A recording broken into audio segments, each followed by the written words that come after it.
Muito bem, hoje temos esse estudo de caso aqui desse teste, tá? É uma STM, provavelmente em milímetros, tá? É um dimensional de medição e eu estou usando o JUMP aqui para fazer essa análise do sistema. E eu troquei o nome dos analistas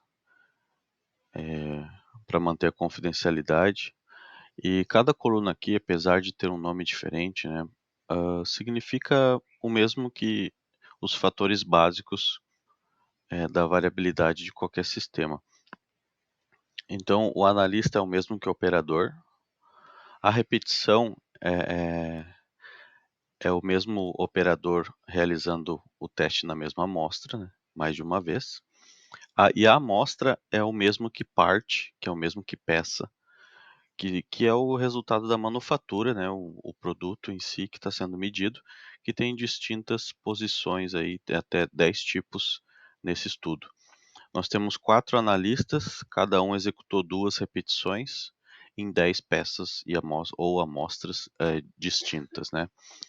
A ordem de execução aqui, ela é a sequência que eu entreguei a amostra, como especialista de responsabilidade do coordenador da análise, entregar essas amostras para obter o resultado, né.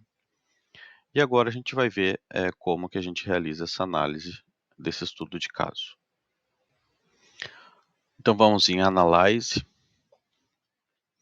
Quality and Process e Variability ou Attribute Gauge Chart.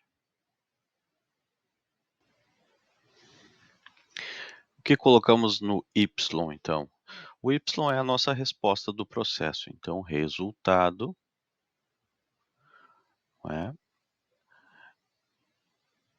ele vai ter um padrão, não tem, é opcional, tá? Mas é necessário um agrupamento de entrada, que é o X. Então, um dos agrupamentos é o analista ou operador.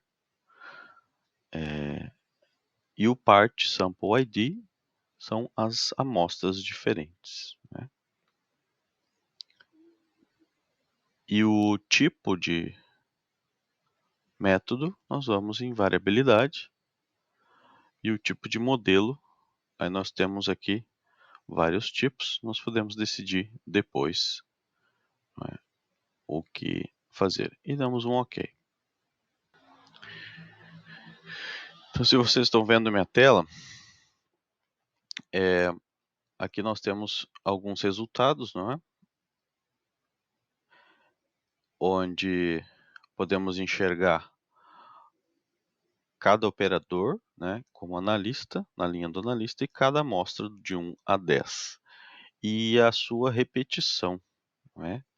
Então vejam aqui graficamente já temos algumas questões observando a amostra 1, que a amostra 1, o analista C, ele tem uma variabilidade bem menor, as amostras ou a repetição deu bem próxima, em relação ao analista M e o T. Podemos ver que a dispersão, aqui a distância entre medições da amostra 1, ela é maior no operador T. E vejam que a maior dispersão nas amostras 4, 5 e 6, elas estão com o operador W aqui. E esse resultado, ele é o resultado de medição com uma dispersão. E logo abaixo, o gráfico já podemos ver que é o desvio padrão, né? O STDDEV, que é o Standard Deviation. Então nós temos também o agrupamento analista e amostras para verificar que o desvio padrão é maior no W e em segundo lugar aqui o T, em diferentes amostras, né? Agora, se prestarmos atenção no triângulo no canto esquerdo, ao lado de Variability Gauge, nós podemos colocar as médias conectadas, né? Então, nos mostra aqui uma linha azul que significa a média entre cada amostra. Tá? Podemos também verificar o Variability Summary Report, né? E podemos também ir direto para o que nos interessa, que é o estudo, o Gauge Studies, que é o estudo de RR que nos interessa. Então aqui nós vamos clicar e vamos selecionar aqui o cruzado.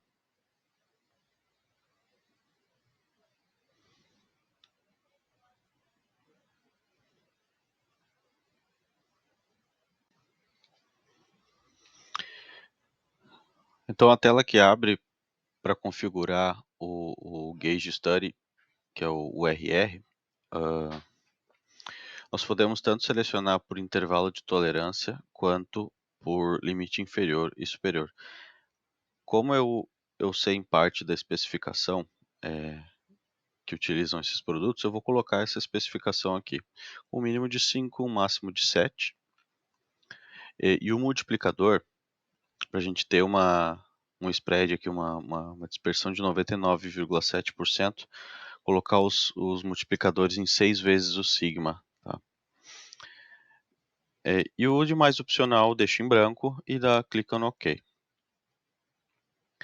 Então depois que clicamos em OK, ele empilha na parte de baixo do gráfico inicial, né, aí rolando a tela para baixo, o estudo de RR, que é o Gauge RR. Então nós temos aqui as fontes de medição, a repetibilidade, reprodutibilidade do analista, analista versus amostra, o Gauge RR, a variação da peça e a variação total. E depois temos aqui o fator de 6, nós temos aqui o percentual de RR, que é o RR pela tolerância de variabilidade, e nós temos o número de categorias distintas. Nesse caso, o número está um pouco baixo, que é 1,41 vezes a variação da peça, a precisão pelo RR, e o resultado ficou em 1. Então, o ideal é termos de 2 a 4 números de categorias distintas, que é o quanto o método consegue discriminar. Então, pessoal, uma dica importante aqui é para enxergar o percentual total da medição em termos de variação do método. Tá? Porque aqui essa coluna, a segunda coluna, aqui é a percentual de tolerância. Então, em relação à variabilidade do método, selecione o nome da coluna, o título, menu colunas, e desçam até o menu percentual total. E aí esse percentual total nos diz o seguinte, ó, prestem atenção nessa linha aqui, Gauge RR, que diz que a variação da medida resultou em 67%. 67% do que? É 67% do range tolerado da especificação. E como temos uma escala aí de um método adequado de medição, um sistema adequado, não pode ultrapassar 30% para medir produto para projetos de melhoria, esse método requer uma melhoria. Então, para que a gente possa utilizar esse método para melhoria contínua dessa unidade de medida do produto, desse teste, desse processo em si, precisamos reduzir esse valor aqui para menos de 30%, tá bom? Então, espero que vocês tenham gostado, deixem um like, que o YouTube recomenda o vídeo para mais pessoas, tá? Obrigado.